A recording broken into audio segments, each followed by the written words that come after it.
Greetings, welcome to Authentic Expressions.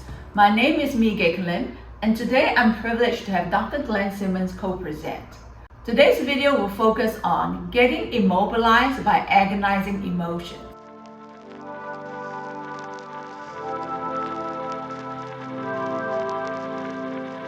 A famous quote from Freud says that unexpressed emotions will never die. They are buried alive and will come forth later in uglier ways. Due to the complexity of emotions, many people may find it uncomfortable with it and are easily overwhelmed by intense emotions. Because of their unfamiliarity with these intense emotions, many find it easier to suppress it rather than express it. Growing up, you may have seen your parents evade dealing with their own emotions.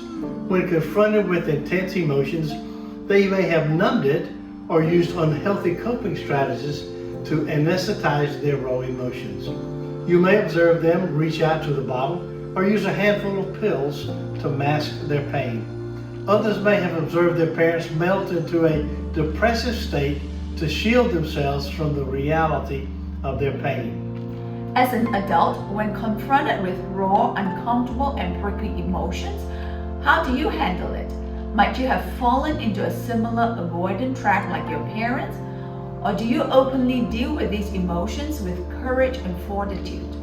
It can be relieving when you create time and space to recognize small, bothersome inconveniences as well as intense, painful anguishes.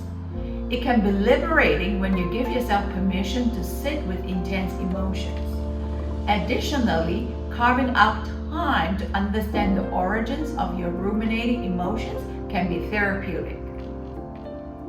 Listen to the story of Emilia and review the impact of how stuffing her emotions has impacted her adult years.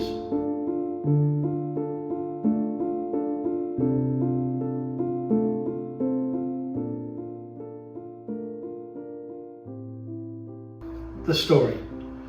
Because I was not groomed with tools to deal with life's challenges, I feel inadequate and unequipped to support my family and my friends.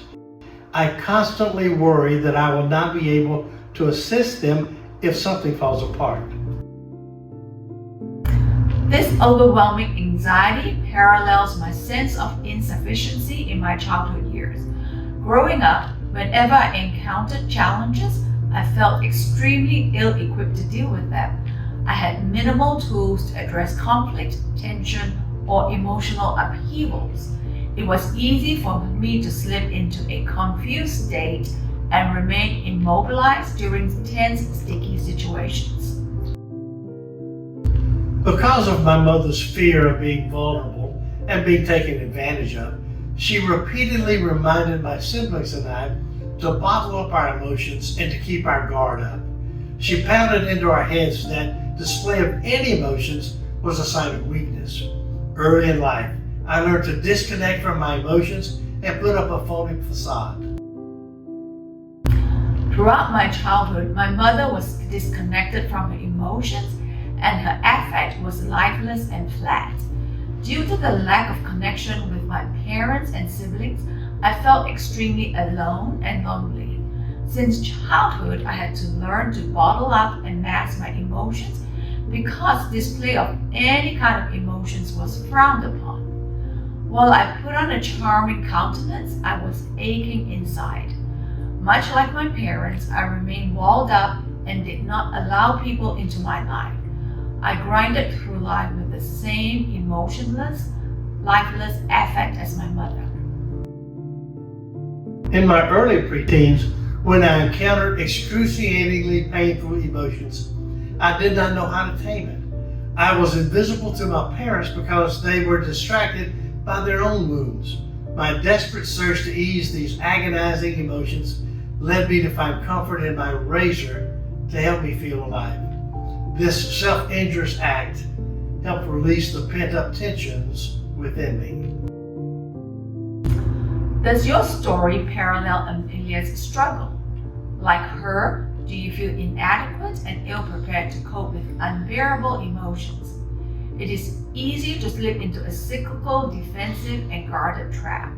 While Emilia may engage in self-injurious behaviors to cope, others may slip into other avoidant tactics to numb their pain. Some may find food to soothe their loneliness.